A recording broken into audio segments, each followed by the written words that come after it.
Hey guys, welcome back to the channel. This week we're going to break down my first tournament of the year, Stage 1, Northern Louisiana, right here on Project E, coming at you. Tell me how you with me now. Ready to put it down. Start at the bottom, already forgot 'em, but they won't forgive me now.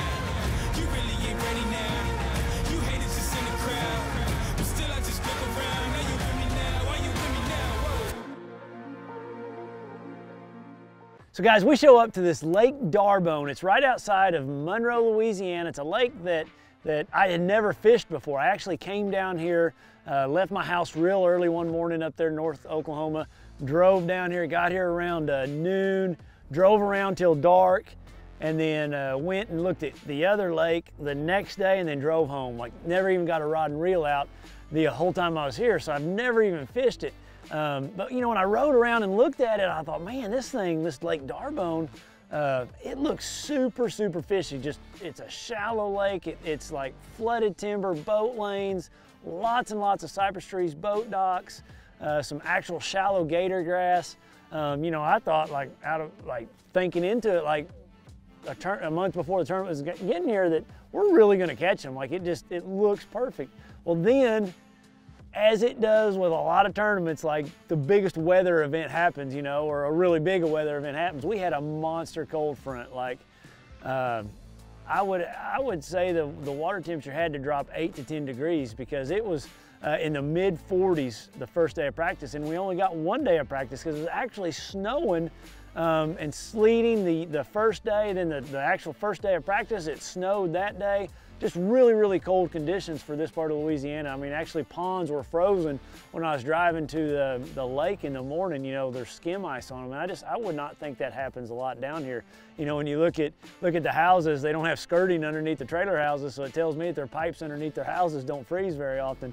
But neat looking lake. I mean, I think it's about 15,000 acres. So we had one day to practice it, like one day, and I never got a rod and reel out. And really, when I was here before, I just kind of learned the boat trails, and it's probably one of the scariest places I've ever run in my life. Like, it's the little bit wider in your boat, and there's just stumps everywhere, and you're supposed to run through there. It's a pretty interesting place. But so what do you do when you have one day of practice and you have 15,000 acres to cover and the tournament starts the next day?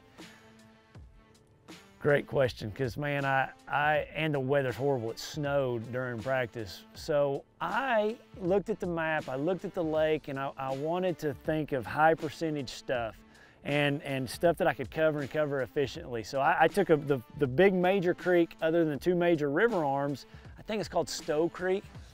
And I put in there and I fished that whole back cypress flat.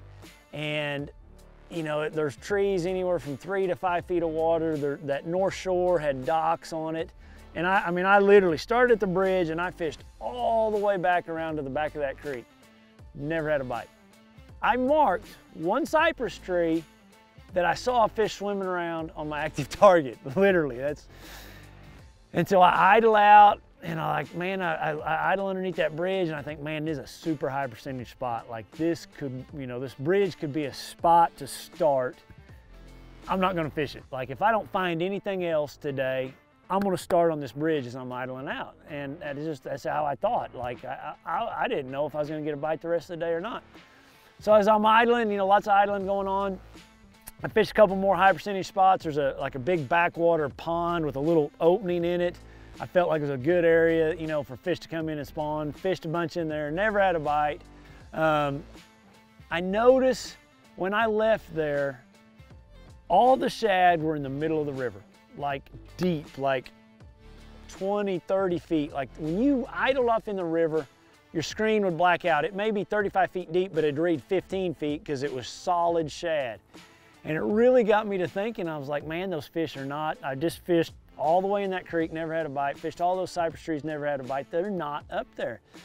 So I looked on my sea map and I see this outside creek bend, and all I got to say is thank you, Lord, because I got a bite immediately. And if I hadn't got that bite, I would have never done it again. And how I got that bite was I was sitting out in the river channel 20 feet, and I throw up next to a stump that I see on my active target, jerk that jerkbait down, and I see this fish come out, eat it, and I set the hook, and it was like the biggest, best thing ever. It was like 2:30, 3 o'clock in the afternoon, and it just like gave me a ton of confidence. Like my confidence went through the roof. But I'm so glad I got that bite quickly, because I fished like 4 or 5 more creek channel bends and never had another bite before I got another bite. And then by the end of the day, I had 5 bites in 5 different creek bends. And I run back and I've got like 20 minutes left. And remember I told you about that bridge? I'm gonna fish this bridge really quick with 10 minutes of daylight. I mean, it's dark. And I jerk it across one of those corners, and I see a fish come up and eat it, and it's like a 5.5, 6 pounder. And I'm like, oh, this is where I'm starting. So the next day, first day of the tournament, guys, I run all the way to that bridge. I'm boat 22 out of 40. Well, I get there, Ott Defoe's right in front of me, Jesse Wiggins is on the other corner, I'm right here, and Dave Lefebvre. So we got 4 boats, and there's only 4 corners on this bridge. And man, I'm fishing, and nothing. And I actually had a bite on a jig. I kind of tossed it up there by a stump on one side of it, and I missed it, and I'm like just all super upset at myself but it was like I was up here, you know, I was out of position. We talk about that a lot on the channel, you know, be in position, but he just didn't hold on to it very long. But anyway, everybody leaves, and I kept seeing these 3 fish on the bridge pilings, and I throw that jig up there by the bridge piling, and man, I get a bite, and it's like a 2.9 spot. I didn't even have any idea there's spotted bass in the lake, but I was so ecstatic because I really didn't know if I was gonna catch one. I felt like there'd be lots of zeros. And it just gave me the confidence to stay. Like I thought, man, I could make it happen. So I just kind of keep expanding around that bridge. In my mind, that's a high percentage spot. And you ask why? Because you have this big body of water out here, you have this big body of water right here, and you got this bridge, a narrow opening. Anytime the wind blows, you got current. Any type of fish migration, they have to go through that. It's just a neck down point. It's like the quick trip on the busiest corner, you know, of all of Tulsa or wherever you live. You know, it's a neck down where the bass have to go through. It's just a very high percentage spot. So I made my mind up, I was gonna stay there all day. And man, I kind of ease on out, and I see this stump out there, and man, I jerk that jerkbait down, and man, like one comes up. I was like, golly, he didn't get it. I couldn't get him to bite it. And like, it was just happening. Like I kept seeing lots of fish, and that was another reason I was able to stay there, you know, because you look at the day, and I caught 3 bass all day long, but I was seeing more fish. And that's one thing about that active target. Everybody thinks that it's like the end all be all. Yeah, you see how many fish you actually don't ever catch, because I promise you I had like 20 different fish come up and look at my jerkbait that I never caught. But I finally ended up catching a couple. You know, I caught a really nice 4-pound 11-ouncer, and it just gave me a ton of confidence. It's such a cool bite when you see your jerkbait down there, and then all of a sudden you see that stump come alive, because I could not see those fish on the stump. I just would see the stump, and I'd bring my jerkbait by it, and then all of a sudden they just come out of the stump. And you know, these are stumps anywhere from 10 to 13 feet of water. And I was just letting it, you know, it takes a while to get that jerkbait down that deep, and then I end up catching a 3rd one. And that was my day. I had 3 fish for like 10 pounds. You know, one was a 4.11, one was a almost 4, and like that 2.9 spot. Well, that's got me in 9th place.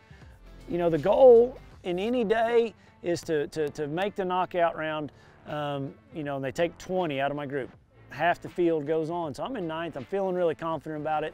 The cut was like, I think 5 pounds. So, you know, I'm better than double the cut. You know, there's a slim chance that you might make the next knockout round without catching a fish. Well, let's fast forward to day 2.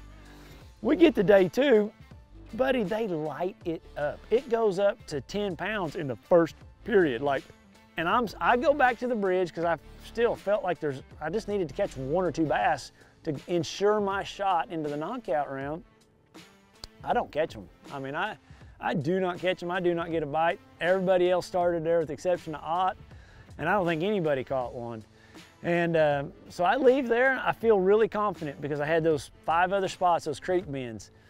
I pull to the first one, I don't catch one. I pull to the next one, I don't catch one. I pull to the next one, I don't catch one. We get to the very end of the 2nd period. I mean, I've gone through these creek bends, and I'm like, and one of them I thought was really, really a good one. And I'm just not even seeing fish, which was super frustrating because, you know, I felt like I should be able to see fish, you know, on my Lowrance. Then I pull up to the one and I catch I see my jerkbait up there, and I'm like, it's at the end of my deal. I got my Lowrance set at 80 feet and it's just coming into the screen at 80. And at that distance, it's really kind of like there's lots of stuff going on, but I know I see my jerkbait and I know I see other stuff going on around. I was like, man, there's a party going on around my jerkbait, and I'm jerking it, and there's still this party, you know, and granted, this is at the very end of where I can look. And then all of a sudden it loads up, and it's like I don't know, it was a 114. Well, I had fallen all the way to like 21st place. I'm all the way out of the standings. You talk about heat, you talk about like just stress, because now I've fallen, you know, first round, almost the second round. I've fallen all the way from 9th to out of the cut. These guys are good. Like the cut line just went way above 10 pounds, which you know, you thought it might be 10 pounds. And I catch that fish, it was 114, and it puts me back up to the good. You know, I'm like in 15th place, you know, still not comfortable. And I make another cast out there and I catch another one, and it was like 1 pound 6 ounces, but man, I just like, it rejuvenated me. It was like a big shot of oxygen to me, and pretty exciting. And then, so like I've really calmed down and I feel like, man, I can make something happen here. So I come and I kind of move back, and I'm gonna throw out in the river and bring the bait this way. And when I do that, I can see them. It's like a train. There's like bass, bass, bass, and my jerkbait's right here, and they're just like, I'll jerk it and all of them kind of come, and all of them kind of come. Well, I'm getting pretty close to the boat at this time, and I'm like getting out of options, and my jerkbait's on the bottom. It's like 12 feet, and the bass are right behind it, and I just take that jerkbait and I jerk it up. A 513 gets it, like a big one, and it was just like, oh my goodness, thank you, Lord, because I knew then when I caught that 513 that I was going to make the knockout round. And I knew it was, you know, heavy hitters, guys. That's another thing that I need to explain to you. Like, our biggest fish from each event, your one biggest fish, you get to make a championship called heavy hitters. A second championship pays like phenomenal, but it's like a big purse, just like a Red Crest championship. And so it was, you know, one, that 513 ensured me I was going to make it the knockout round. Two, is a big fish for heavy hitters. And then I'm thinking at this point, after catching that 513, I can catch the leader. And if I could catch the leader, then I could skip the knockout round and just go straight to the championship round. And so I go on a tear, man. I really calmed down. But back to that 513, there's 3 other ones with it too, and I never did get those fish to bite. But there's something to that cast, throwing it out over the river. Those big ones were out in that river, and I just had called them up onto the ledge with that jerkbait. That's what I mean. It's just like they came over the lip, following it up there. Pretty interesting, because all the small ones were up shallow. But anyway, I end up going on through it, and I catch, I don't know, 3, 4, 5 more fish. Just kept throwing that jerkbait, looking at them with that active target, and moved all the way up to 2nd place, which, man, and I still had like 45 minutes left. I needed 8 more pounds, 2 fish, 2 4-pounders, or 3 or 4, you know, smaller fish, and I could have won the round, but didn't happen. I'll take 2nd place, move on to the knockout round any day. But yeah, that's how day 1 and day 2 went. So Caney Lake's just tomorrow. You know, that's the knockout round. There'll be 38 guys there vying for 8 spots. The top 8 will move to a whole nother lake called Bussy Lake for the championship round.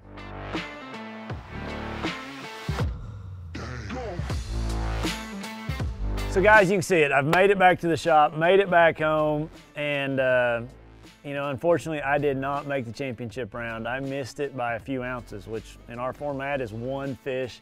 Hats off to Alton Jones. He caught one with, I think, 31 seconds left. That final knockout day. So let's go back through the day. What was I thinking? What was I doing? Because I've kind of wondered a bunch myself on the drive home. You know, I felt really confident about where I started. It was a road that goes across that northern end of Caney Lake. You know, it was basically 4 to 7 feet on top.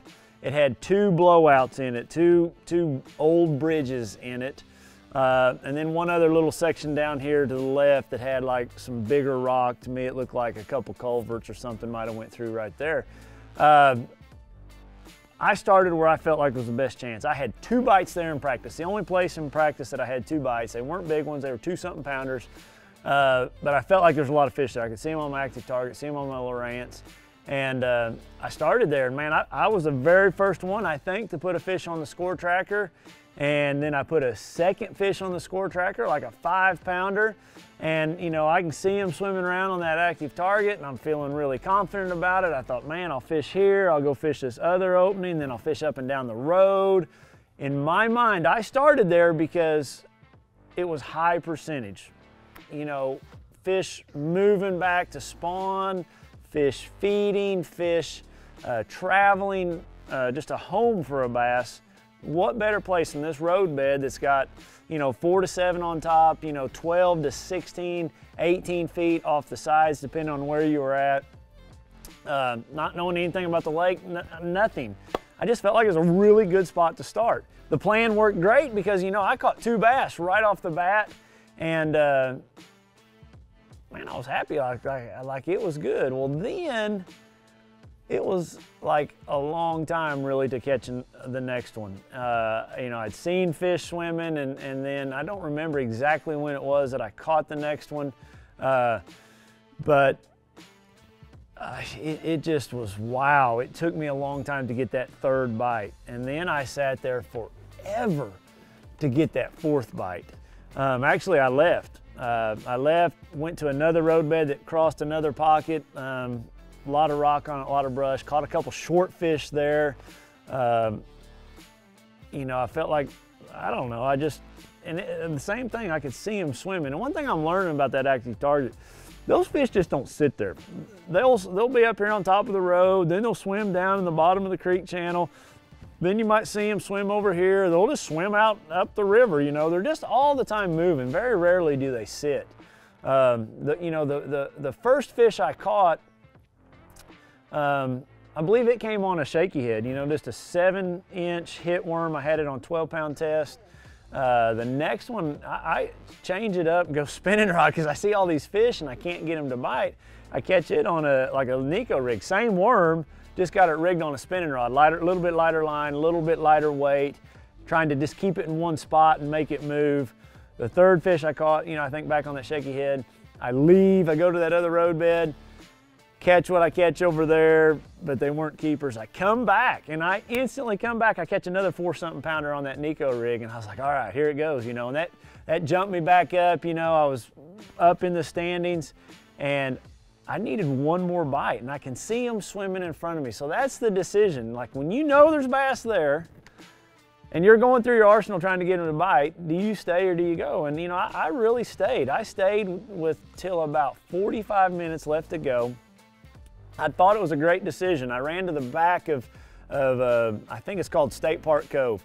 And in practice, it was really dirty in the back of that thing. And I caught a really nice 3-pounder on a vibrating jig back there. It had really good hydrilla back there. And I thought, man, the sun shined all day. Now's the time to go back there. And I get back there and I fish it. I mean, I fish it slow and deliberate. I'm not in a hurry. I'm making just cast, you know, wagon wheel cast going down through there, you know, just taking my time, picking it apart. I don't get a bite, like, don't. And it cleared up quite a bit in there, which is kind of another frustrating thing. And here's the mistake I made that you just don't ever know. Another high percentage spot in practice, I caught a 6-pounder. I put a picture of it up on my social media. Super cool bite. But it was on this bridge, and there was a brush ball on the left-hand side of this bridge, and I threw my stunning jerkbait out there and jerked it down, and I saw this fish come out, and I shouldn't have caught it, but I did. Just one of those things you just like to catch fish in practice to get you a little confidence. She ate it, and it was a true, legitimate 6-pounder. Why did I not go there sooner? Because it was such a high percentage spot. I thought, man, lots of people are hitting it. It was the only fish I saw on active target there. Anyway, long story short, I leave with like 8 minutes to go out of the back of State Park thinking I can get there in 2 minutes. Well, it was a long ways out and around and then back up in there. And I get up to the bridge and I have less than 2 minutes. I think a minute and a half, and you can really not do much in a minute and a half. You know, in my mind, I thought, I was so hesitant to go there because I thought, man, there's been other boats hit it all day long. Really obvious. But then I thought, well, maybe they hadn't showed them a Nico rig or a shaky head, you know, and then I get there, only a minute and a half. Heck, I can't get that bait to the bottom and get it in position and all those things. That was probably the most frustrating thing for me. I made one cast and it wasn't a very good cast, and then my time's out. You know, looking back, what I would have done different. You know, in practice, when I look at my Lowrance, I idled a ton of that lake. I marked 5 different brush piles that I know had bass on them. I could see them on my Lowrance. You know, they were deep, you know, 20 to 28 foot deep brush piles. I marked a couple others that were at 15 to 18 feet that had fish on them. Looking back, I caught those 3 early fish on the roadbed.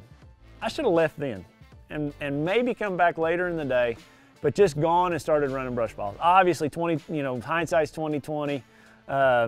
Why I didn't do that, I don't know. I thought I could make it happen at that roadbed. I thought they would come through there. I thought it was a high percentage deal. I saw fish, I got stubborn, but you know, looking back, I should have just ran all those brush piles. I just should have. I never took the time to fish them in practice to get a lot of confidence in them. But again, I feel like I would have caught fish off of them in one shape or form or fashion, you know, whether it been the shaky head, the Nico rig, or on a jerkbait, possibly. I just didn't do it, and I don't know why. I got pretty stubborn, and that's one thing that this active target's done to me. I kind of did it in the first round around that bridge. I stayed there all day seeing those fish swim around. You know, I've got to make myself move a little quicker. I think I need to. That's something you're going to see me throughout this year. I'm going to put a time limit on it. You know, if I don't get them to bite in 5 minutes, 10 minutes, whatever that number is, I've got to move a little quicker because, you know, that's always been my nature. That's always how I've made a career of bass fishing, is just go, go, go, go. Now that that thing's on my boat, it's kind of causing me to slow down quite a bit, and I'm not overly happy with, I'm happy with some of the results, but I'm not overly happy with how long I'm sitting there. So yeah, guys, that's where it's at. I'm in a lot better mood than I was a couple days ago. I did end up 11th, you know, because I had to make the top 8 to make that championship round because there's 2 automatic buys. So I finished 9th in that knockout round, which then bumps you to 11th because the 2 automatic bids. Really disappointed because that championship round was fishing Oklahoma 101, how I grew up. Shallow, muddy, flipping bushes, willow trees. I mean, that's what I do. That's my wheelhouse. And man, where a lot of those fish were caught was like the best stretch of it. I would have 100% started in that area. Pretty frustrating. I would have loved to have been in that championship round. I know it's hindsight and you can't say nothing about it. I just didn't make it. So we're moving on to the next one. Our next one's Lake Fork. I start practice there Thursday. You guys will be watching this Tuesday evening. So yeah, we'll be at Lake Fork. Be watching the social media, be watching the YouTube channel. We'll have some updates down there for you on Lake Fork. I'm excited about it. The lake's a little low, 6-7 feet low. Never fished it with it that low, but it should make it that much better. So we've got a pretty good cold front coming through. Got a lot of rain throughout the practice. But we'll be at Lake Fork all next week, and I'm gonna go down there with a little bit of a chip on my shoulder, a little upset with how I did in this first one. So appreciate you guys following along. Hope you're enjoying the videos, and we'll see you next week.